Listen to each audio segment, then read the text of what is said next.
রহমতুল্লাহি ওবারাকাতুহু। ভাই, আজকে এই যে বিলপার আজিজিয়া টাইটেল মাদ্রাসাত আমি এসেছিলাম। তার মানে এখানে এসে এই দুইটা বাইক দেখে, এই দেখেন দুইটা বাইক, এই দুইটা বাইক দেখে মানে আমার হুজুর আব্দুল গনি আউলিয়ার পুরনো তিনার একটি কথা আমার মনে পড়ে গেছে।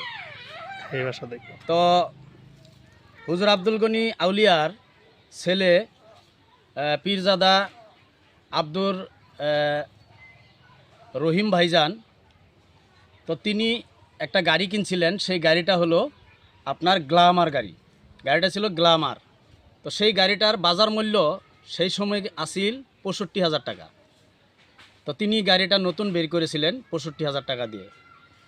আর উনারই বড় ভাই খলিফা পীরজাদা আব্দুর রশিদ ভাই, তিনিও একটা গাড়ি কিনেছিলেন। ওই গাড়িটার মূল্য তখনকার ছিল, কত ছিল নতুন এটা জানি না, তবে তিনি পুরানা নিছিল। তো ওই গাড়িটার ওই সময়ে মূল্য ছিল ২৫,০০০ টাকা। সেকেন্ড হ্যান্ড গাড়ি তিনি নিয়েছিল। তো ২৫,০০০ টাকার গাড়ি। তো এই গাড়িটা নিয়ে হুজুর আব্দুল গনি আউলিয়ার বাড়ির সামনে তিনারা দুইও ভাই গিয়ে উপস্থিত। তো হুজুর জিজ্ঞাসা করলেন, রহিম ভাইজানকে জিজ্ঞাসা করিলেন যে গাড়ি এটা কত দিয়া নিছ? তো তিনি বললেন যে ৬৫,০০০। মানুষ কয়জন যায়? যে ২ জন যায়। তো রশিদ ভাইকে জিজ্ঞাসা করলেন, রশিদ তোর গাড়ি কত?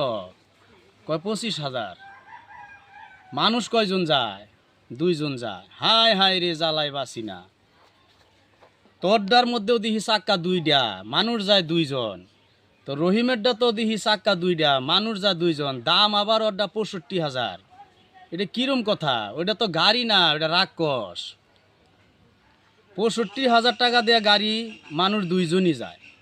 তোরটা ২৫,০০০, এটা দিয়া মানুষ ২ জনই যায়। তে ৬৫,০০০ টাকা দিয়া গাড়ি আনা, এটা কি? এটা তো গাড়ি না, এটা রাক্ষস। হায় হায় রে, কি করি, বেড়ার আগুন চালো লাগতেছে।